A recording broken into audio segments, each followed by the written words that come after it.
Siversky Donetsk River Crossing, War in Ukraine.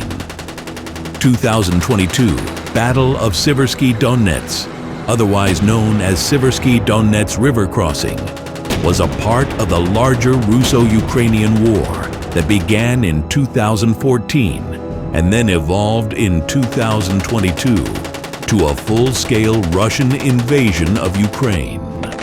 On 24th of February 2022, the full-scale war started with the so-called Special Military Operation, whose official goal was to demilitarize Ukraine, as well as to support the breakaway republics of Donetsk and Luhansk, whose army has been fighting Ukraine since 2014. Upon declaration of war, Ukraine mobilized its army, and even though initially encountering limited resistance at the start of the invasion, Russian forces were forced to retreat from northern parts of Ukraine and had suffered heavy losses due to growing resistance and difficulty maintaining supply lines in the hostile territory. Since their retreat from northern Ukraine, Russia evaluated its plan and mostly focused on conquering the area of Donetsk and Luhansk, otherwise also known as Donbass.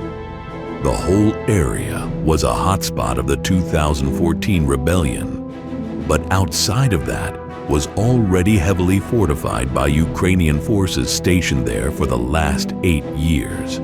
The Russian goal was to encircle the best and most combat-experienced Ukrainian formations stationed in Donbass in a wide pincer movement going from the city of Lyman to southern Donetsk, starting with the city of Lysychansk. To accomplish that, the Russian army had to cross the natural obstacle of the Siversky Donetsk River.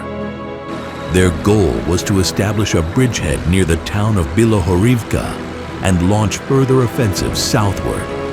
But Ukrainian forces were watching closely, patiently waiting for the time to strike. Elements of the 74th Motorized Rifle Brigade, which itself is a part of the 41st Combined Arms Army, started with limited offensive actions to cross the Siversky Donetsk River on the 5th of May 2022. Still, they were stopped by Ukrainian tanks from the 30th Mechanized Brigade, which opened fire on multiple Russian armored vehicles as well as infantry from more than a kilometer away.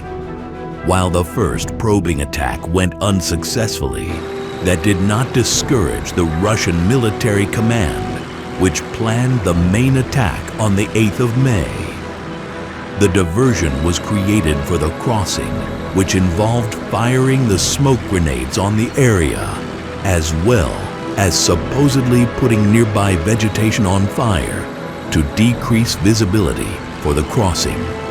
Whilst it did provide limited visibility, Ukrainian forces on the other bank of the river were still aware of the attack happening, and they allowed the Russians to create the bridges and some 30 to 50 vehicles to pass through.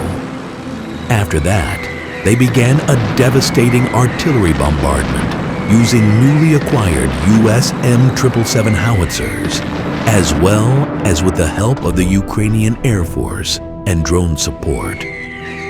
The bridge itself was destroyed by the 10th of May, as well as 3 others.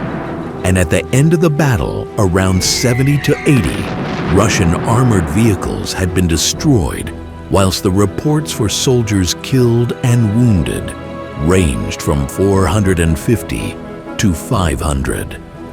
The last pontoon bridge was destroyed on the 12th of May, with the last combat actions being performed on the 13th, when the remaining Russian soldiers crossed to their side of the river.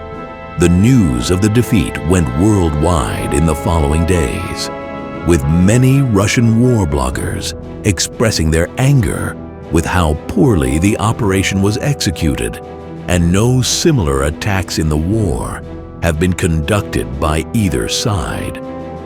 While the Russian army managed to capture the cities of Severodonetsk and Lysychansk, in the following month, as well as to move the front line to Bilohorivka. In the end, for the Russian forces, it was a bridge too far. If you made it to the end, I want to thank you for watching. If you wish to see more of this content, feel free to like, share, and subscribe, and see you on the next one.